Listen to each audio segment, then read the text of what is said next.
Olá, você ligado na TV Câmara Mossoró, seja bem-vindo a mais um programa de legislação que hoje recebe representante dela, que é uma entidade que defende a sociedade, defende o cidadão, defende a legislação brasileira, que é a Ordem dos Advogados do Brasil, especificamente a subseção Mossoró, que é presidida pelo advogado Candé Maia, que é o nosso convidado de hoje.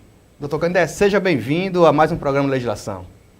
Obrigado, Regi, obrigado a todos que fazem a TV Câmara Mossoró e a você que está em casa para nos ouvir. É sempre uma honra estar aqui, estou sempre à disposição para debater temas relevantes e pertinentes à nossa ordem e à sociedade de Mossoró e da região oeste.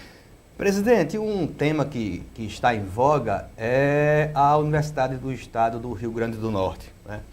O presidente do Tribunal de Justiça do Estado, o desembargador Cláudio Santos, recentemente deu uma declaração e vem reiterando essa declaração em favor da privatização da universidade, ou seja, tirá-la do patrimônio do Estado e transferi-la para a iniciativa privada. O senhor, como presidente da OAB, como vê essa ideia e essa proposta? Amigo Regi e ouvintes de casa, nós nos posicionamos logo na segunda-feira, quando o presidente do Tribunal de Justiça, né, ele, como presidente de um poder, ele não poderia dizer que está falando somente uma opinião dele. Como eu vi ontem no programa de rádio, ele dizia, eu estou só dando minha opinião. Como presidente de um dos poderes, ele não pode dar somente a opinião. A opinião dele tem muito peso.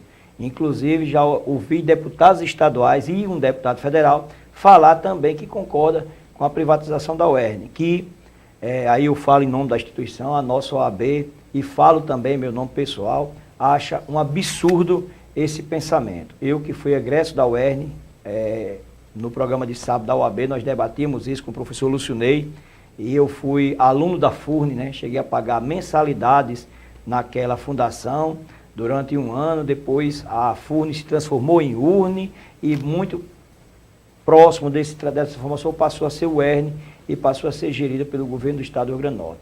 Um absurdo o presidente do Tribunal de Justiça falar em terceirização, falar em privatização, falar em federalização. Primeiro ele disse que o Rio Grande do Norte e a UERN perdeu o espaço para federalizar. A solução agora é privatizar. Mas ele diz isso e, ao mesmo tempo, diz que é uma opinião dele, não é a opinião de um presidente do Tribunal de Justiça. É muito difícil ele fazer essa opinião sem que contagie os outros poderes com a opinião do presidente do Tribunal de Justiça. Afinal de contas, nós, advogados, a população costuma dizer que nós estamos vivendo a era do judiciário. O judiciário está decidindo tudo, né? Então, vindo isso de um presidente do Tribunal do Estado do Rio Grande do Norte, se fica com a pulga atrás da orelha. Mas seria interessante e importante, e acho que ontem o presidente do tribunal esteve em Mossoró, seria importante e interessante que ele conhecesse os reais números da nossa universidade. Ele falou que a universidade tinha um custo anual de 300 milhões. Os números não são esses, são bem menores, chega a 180, 190 milhões, mas 94% desse número são de servidores. Então, não haverá qualquer economia para o Estado do Rio Grande do Norte a função de privatizar, que não, ele usa o termo privatizar, mas na verdade a instituição UERN, como é uma autarquia do governo federal, do governo estadual, não pode ser privatizada, ela teria que ser fechada, né? É mais grave ainda, a UERN teria que ser fechada e transferir seus servidores para outro órgão do Estado. E mais ainda é perigoso, essa lei do fechamento, poderia vir um artigo nela que deixasse a critério do Estado demitir os seus servidores. Então, é uma coisa bem mais grave. Inclusive, eu discutia ontem com um colega que é do direito administrativo, como eu também sou, e nós falávamos sobre isso. O termo privatizar, ela não vai poder vender a UERN, ela não vai poder vender a UERN com todo o seu acervo, com tudo. Ela vai poder acabar com a instituição UERN. Então, se acabar, como é que fica a situação dos servidores? Vão ser removidos para os outros órgãos do Estado que precisa? Talvez sim. Onde é que vai se aproveitar um professor doutor? Né? Vai se colocar ele para dar aula nas escolas de segundo grau, como o presidente do tribunal disse, que o Estado é responsável até o segundo grau, a universidade é responsabilidade da União, então vamos colocar um professor doutor para dar aula por exemplo, não desfazendo do colégio, mas no Abel Freire Coelho, para os alunos secundaristas, nós vamos pegar um professor mestre em ciências humanas para colocar ele para dar aula no Centro Educacional Eliseu Viana, para aluno de segundo grau. Não estou desfazendo do segundo grau, mas estou dizendo que ele vai subaproveitar professores doutores, que estamos aí mostrando que a UERN tem vários cursos de mestrado e doutorado, vários doutores no seu quadro e vários doutorandos para se enquadrar agora, já no final deste ano e no próximo ano. Então o senhor entende que não existe um lastro jurídico para a privatização da universidade? Na verdade, se torna complicado se falar em privatização nesse tipo de instituição, né? O que regula mesmo será o fechamento da instituição por legislativo, por uma lei.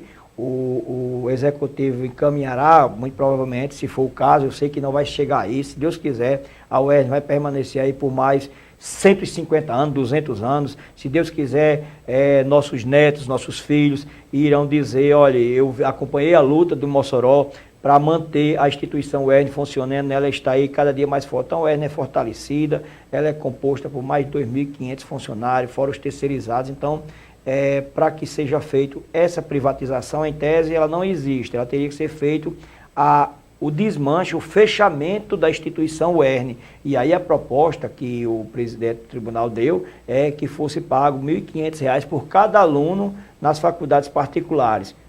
Perfeito, só que cada aluno da UERN custa R$ 944. Então não se fala de economia, como também não se falou de economia, como se fechou o Hospital da Mulher de Mossoró. E eu ouvi o próprio juiz, doutor Orlando Oitavara, dizer que não está se falando em economia, está se falando em prestação de serviço de qualidade. Mas aí também criticando, e ao mesmo tempo vou fazer um elogio aqui ao presidente do Tribunal de Justiça, que disse que ia transferir para o Estado do Rio Grande do Norte 100 milhões de reais para que fosse investido na saúde, inclusive a reabertura do Hospital da Mulher. Isso na segunda-feira, mas não vi mais ele fazer esse tipo de declaração.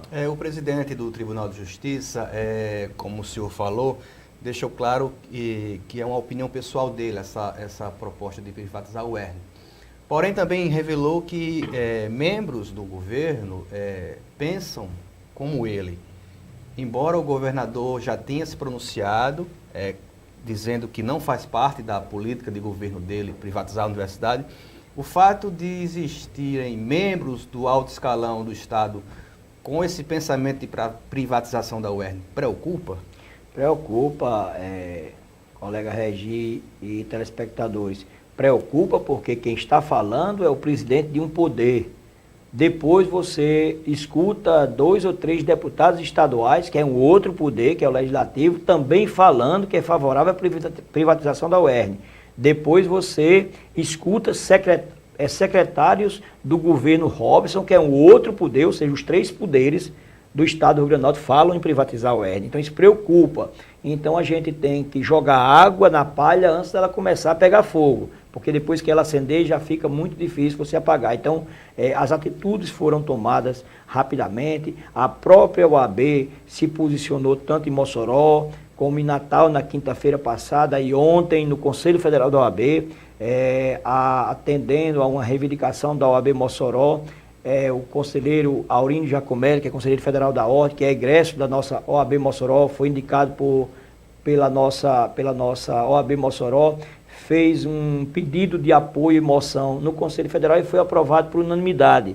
E muito provavelmente amanhã na nossa OAB a gente vai receber o reitor para dizer que pode contar com a OAB nesta luta de não fechamento da nossa universidade, que não é somente um patrimônio de Mossoró. E na minha fala lá no Conselho Estadual eu dizia que a OAB era uma instituição patrimônio do Rio Grande do Norte, apesar de ter começado em Mossoró, mas ela caminhou para o estado e hoje tem 6 campos avançados e toda a região oeste é abrangida pela UERN de Mossoró, que aí agora é a UERN do estado do Rio Grande do Norte. Então temos que pesar muito bem essa atitude, pesar muito bem essa polêmica que foi criada pelo presidente do Tribunal de Justiça, e ontem, quando eu vi ele dizer num programa de rádio que ele não foi nenhum juiz, vou botar entre aspas, ele não foi nenhum juiz, não foi nenhum desembargador, ele economizou 500 milhões de reais no Tribunal de Justiça e está disponível a ajudar o Estado do Rio Grande do Norte. Aí a OAB, desde quinta-feira, já se posicionou para mostrar também ao presidente do Tribunal de Justiça que essa economia foi à custa de muito sacrifício do jurisdicionado. A justiça está capenga, deficiência de fórum, deficiência de estrutura, deficiência de servidores, e a gente vem combatendo isso. Na próxima semana, iremos entregar ao presidente do Tribunal de Justiça, ao OAB do Estado do Rio Grande do Norte, entregará ao presidente do Tribunal de Justiça vários reivindicações que são da classe dos advogados e também do jurisdicionado do Estado do Rio Grande do Norte, que estão sofrendo com a deficiência. Nós temos várias aqui, do juizado especial, que tinham 6 servidores, foram demitidos 2, ficou com 4. Está funcionando a vara e a remo, e com muito esforço desses 4 servidores e da juíza da vara, que está sendo diretamente prejudicada e, por consequente, não está dando a real atenção que necessita do jurisdicionado, mas não por culpa da juíza, não por culpa dos membros dessa vara, mas sim pela economia que vem ser feita. Perfeito se fazer economia, perfeito se economizar, perfeito se investir. Agora, você economizar, deixando de investir, prejudicando o serviço, estão a economia. A Câmara Municipal lança neste dia 17 de novembro uma Frente Popular em Defesa da Universidade. A OAB vai participar dessa mobilização? Sim, no momento a OAB está atenta, inclusive, como eu disse, amanhã vamos reunir com o reitor da universidade, todas as frentes que forem abertas em defesa da UERN, nós estaremos juntos, fazendo um cordão em defesa deste patrimônio que é do Rio Grande do Norte. E aí eu já falo também em nome do presidente da OAB do Estado do Rio Grande do Norte, doutor Paulo Coutinho, que apesar de ter se formado na UFRN, Universidade Federal do Estado do Rio Grande do Norte, mas também defende, como todos os conselheiros por unanimidade que estavam na sessão da quinta-feira, defendem a nossa universidade. E a OAB Federal, através do seu Cláudio Lamarque, que está mandando um documento, uma nota de moção e de apoio ao UERN, que a gente vai entregar amanhã ao reitor, também se manifestou e vai estar nessa luta em defesa da nossa universidade. Presidente, há 30 anos a universidade também enfrentou uma grave crise financeira. Na época era uma fundação do município, né, vinculada ao município, e se tentou vários caminhos para salvar a universidade. Foi quando surgiu a alternativa de estadualização da UERN, que inclusive teve um apoio decisivo da Câmara Municipal naquela época. Hoje, 30 anos depois, a universidade novamente se depara com uma grave crise financeira. Qual o caminho que se deve seguir? A universidade continuar estadual, tentar-se outras alternativas? Qual é o futuro que o senhor percebe e enxerga para a universidade? Regi e amigos de casa, eu acompanhei, eu estava na faculdade, na universidade nessa época, eu entrei na universidade em 1986, acompanhei do início até a proclamação da estatuinte da universidade, eu estava lá dos movimentos estudantis e dentro da universidade. E uma das saídas para a nossa universidade, e vale salientar que a crise que a universidade atravessa não é a crise da universidade. A universidade, o seu orçamento é ínfimo em relação ao orçamento do Estado do Rio Grande do Norte. A crise que se enfrenta é a crise de gestão no Estado do Rio Grande do Norte, ou seja, é uma crise geral. Então, fechar a universidade, ou desmanchar a universidade, ou privatizar a universidade, não vai resolver os problemas financeiros do Estado do Rio Grande do Norte. Então, não é essa a solução para a universidade. Mas aí a gente pode partir, como já foi projeto, aí quando estava no governo federal, quando estava na Câmara Federal, a deputada Sandra Rosado tentou a federalização da nossa UERN. Nós já temos escola de medicina, já somos uma universidade de grande porte. Por que não federalizar? Eu me lembro muito bem que em 86, uma das saídas que estava se dando era também a federalização. Era tentar se juntar com a época, juntar a FURN com a ESAM e transformar isso tudo na Universidade Federal. E a época não foi possível. A solução que foi dada foi realmente pegar esse patrimônio e entregar ao Estado do Rio Grande do Norte numa estadualização, num momento memorável que quem acompanhou hoje lembra que esse momento não pode ser esquecido e essa luta não pode ser perdida. A UERN é do Rio Grande do Norte, a UERN é um patrimônio do governo do Estado do Rio Grande do Norte. E não é ela que está criando dificuldade para as finanças do Estado. Outra alternativa que se debate é a questão da autonomia financeira da universidade. A universidade hoje ela é vinculada à Secretaria da Educação, ela não tem um repasse mensal para ela administrar. Como é que funciona, doutor, isso? Na verdade, a UERN ela não tem autonomia financeira. todas as contas da UERN são vinculadas à Secretaria do Estado. Né? Então, o que é que acontece, o que é que vem se pedindo? Que tem uma autonomia, e eu vou explicar numa linguagem bem simples, seria como a Câmara Municipal, seria passados duodécimos, e aí o gestor, eu vi uma entrevista do reitor Pedro Fernandes um dia desse, numa emissora de rádio, ele dizia que seria muito mais fácil gerir as crises locais quando ele teria autonomia para saber a quem pagar e quando pagar. E quando isso passa a ser do Estado, nós temos aí servidores com 4, 5 meses de salário atrasado dentro da própria UERN, 2 meses, 3 meses dos terceirizados. Tivemos agora uma parada dos terceirizados que parou toda a estrutura da UERN. Então, essa gestão descentralizada, essa autonomia financeira facilitaria dessa forma, mas continuaria da mesma forma, orçamento geral do Estado, simplesmente o Estado passaria para a universidade em forma de duodécimo, ou seja, o orçamento da UERN dividido em 12 parcelas ficaria passando para que ela tivesse autonomia financeira e gerisse os seus recursos de acordo com a sua necessidade e de acordo com o que exige o local. Esse orçamento com base no percentual correspondente à receita geral do Estado, né? Seria mais ou menos assim, como existe inclusive em outras universidades estaduais, como a Universidade Estadual da Paraíba, que goza de autonomia financeira também. Isso, lá no Orçamento Geral do Estado você tem uma rubrica específica da Universidade do Estado do Rio Grande do Norte. Claro que os professores estão no cômputo geral da folha de pagamento do Estado, mas aí tem uma célula separadora desse. Então, essa autonomia financeira seria para que separasse esse orçamento e que ele fosse repassado, claro que seria só para as despesas gerais de custeio e não a folha de pagamento. A folha de pagamento continuaria sendo mantida pelo Estado do Rio Grande do Norte. Mas os demais contratos, aí os senhores vão ter que observar que do orçamento geral, 0,6% ou 6% desse orçamento seria as demais despesas. Então, se você aplicar isso sobre o orçamento do Estado do Rio Grande do Norte, será 0,001%, ou seja, uma quantia insignificante para o volume de recursos que é arrecadado e é gasto pelo Estado do Rio Grande do Norte. Que seria, inclusive, um gesto muito interessante do governo em defesa da universidade. O governo que fala que não pretende privatizar,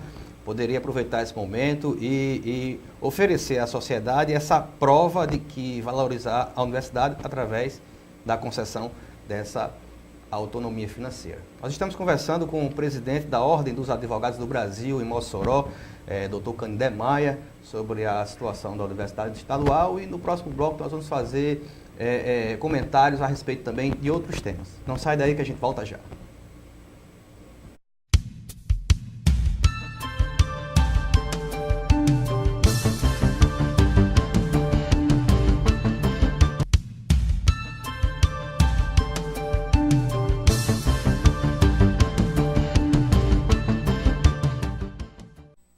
Estamos de volta conversando com o Dr. Canindé Maia, ele que é presidente da OAB Mossoró. Doutor, a OAB recentemente participou de uma mobilização contra o fechamento do Hospital da Mulher. Inclusive foi aberto um diálogo com a Justiça Federal que tem uma sentença, né, um acordo homologado em sentença, que foi quem determinou, na prática, o fechamento do hospital. Avançou alguma coisa, assim, em relação ao fechamento do Hospital da Mulher, no sentido de reverter essa decisão? Regi, o que avançou foi o desmonte.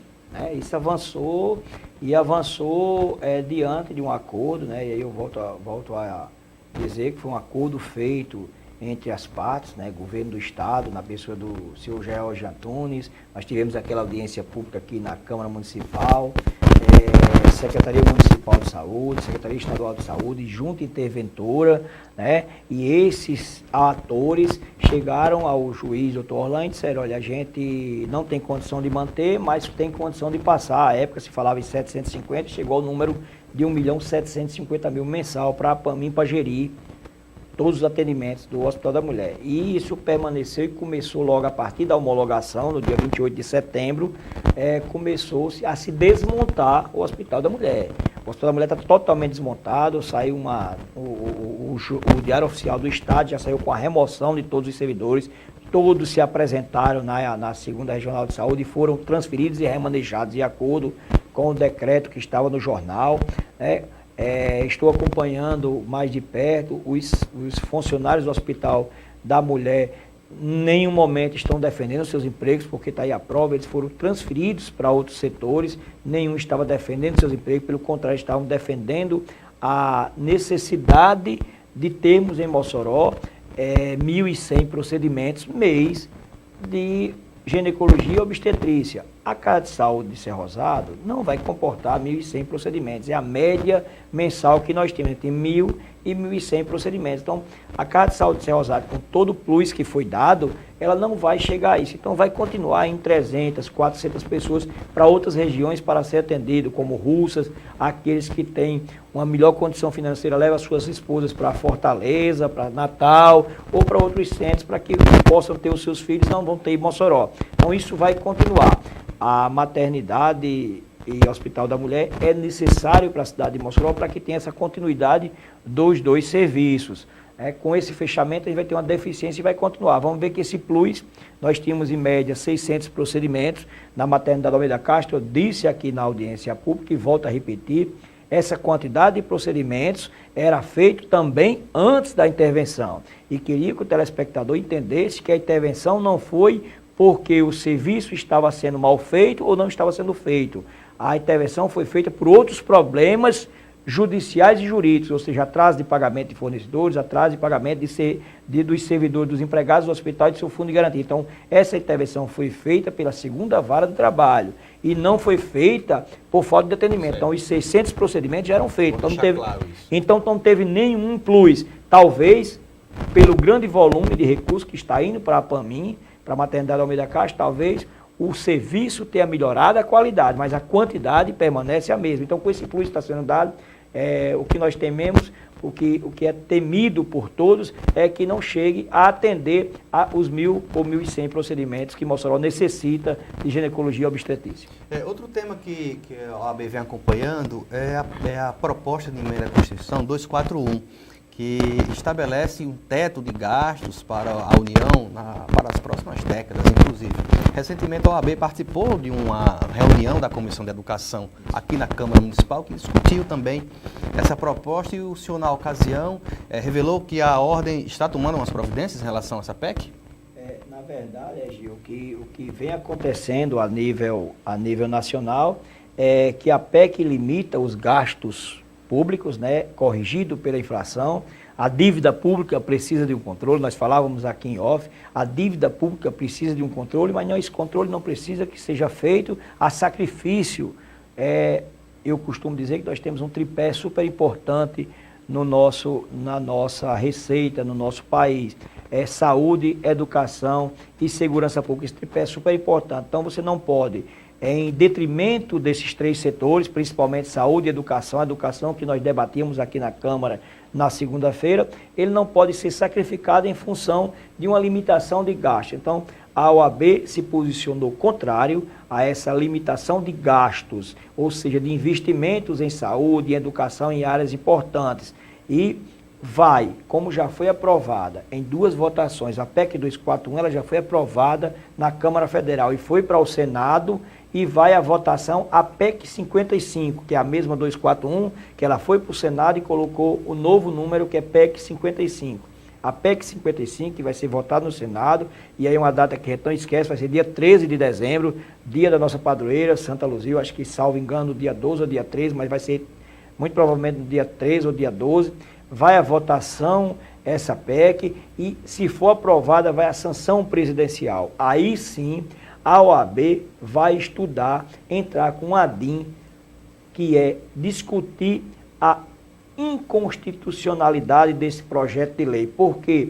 Porque ele está ingerindo em todos os poderes, ou seja, o Poder Executivo mandou uma lei que vai ingerir no orçamento do Judiciário e no orçamento do Legislativo. Então, isso é inconstitucional, apesar dos poderes serem independentes e harmônicos. Seus orçamentos é uma peça única, mas são independentes. Cada poder tem a gestão do seu orçamento. Então, a OAB vai estudar, inclusive o professor Lemuel, na segunda-feira, deu uma informação que eu não conhecia, e confesso que não pesquisei depois da informação dele, mas ele disse que um dos pareceres do Senado é pela inconstitucionalidade da PEC, do projeto de emenda à Constituição. Eu não vi esse parecer, e confesso que vou dar uma pesquisadazinha ao longo dessa semana, mas que a OAB também está com a sua equipe, a sua comissão de Constituição, analisando a inconstitucionalidade do projeto de lei. E assim que for aprovado, a OAB vai ao STF para ter essa discussão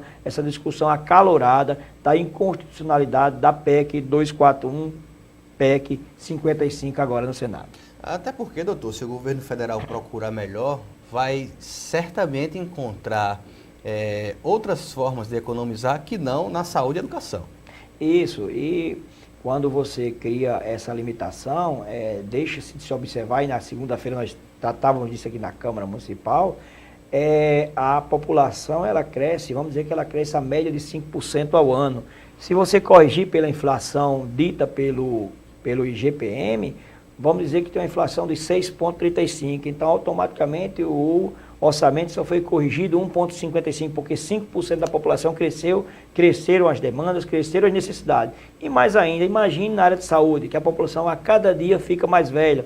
Imagine na área de saúde que mais de 2,5 milhões de pessoas deixaram de ter plano de saúde e vieram para o sistema SUS. Então, é impossível você ter esse congelamento, esse regramento durante 20 anos, e o projeto de lei diz que poderá haver uma avaliação nos 10 anos seguintes, ou seja, a partir do 10º ano pode haver uma reavaliação. Então, é muito perigoso essa limitação, talvez o governo não consiga trabalhar com essa limitação. Claro que se a vontade política for de investir mais em saúde e educação, ele vai deixar de investir em outras áreas e vai investir em saúde e educação. Mas é muito perigoso você dar essa carta ao governo para que ele use a vontade política. Muito provavelmente, fiz aqui em audiência pública e digo agora aos telespectadores que o ministro da Saúde, ele trata o SUS de forma diferente. Ele é oriundo de plano de saúde, ele é oriundo da saúde privada, né? Então, talvez nós podemos aí ao longo de um ano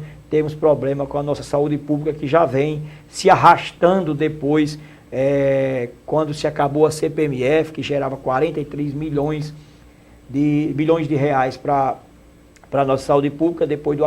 Quando acabou em 2007 a nossa CPMF, o governo Lula mandou vários projetos de lei para criar um outro imposto para sustentar a saúde, e isso não foi possível. E aí os governos realmente deixaram de investir o que a saúde necessita e o que a população do Brasil merece. Doutor, o senhor do primeiro bloco falou que a gente vive a era do judiciário. De uns tempos para cá, o Supremo Tribunal Federal vem tomando umas decisões muito, digamos, que refletem diretamente na vida do cidadão, como, por exemplo, a decisão que faculta ao governo cortar o ponto, e descontar em folha do servidor que fizer greve, servidor público. O senhor acha que o judiciário ele está legislando? Ele está fazendo uma função que não é dele, né? E aí você fala do ponto do servidor, eu digo uma mais grave: o cumprimento de pena daquele que foi condenado em segunda instância. Aí você tira toda a presunção de inocência. Ontem nós debatíamos isso na OAB, ontem nós estamos com um seminário lá na OAB, queria convidar os amigos de casa que quiserem participar.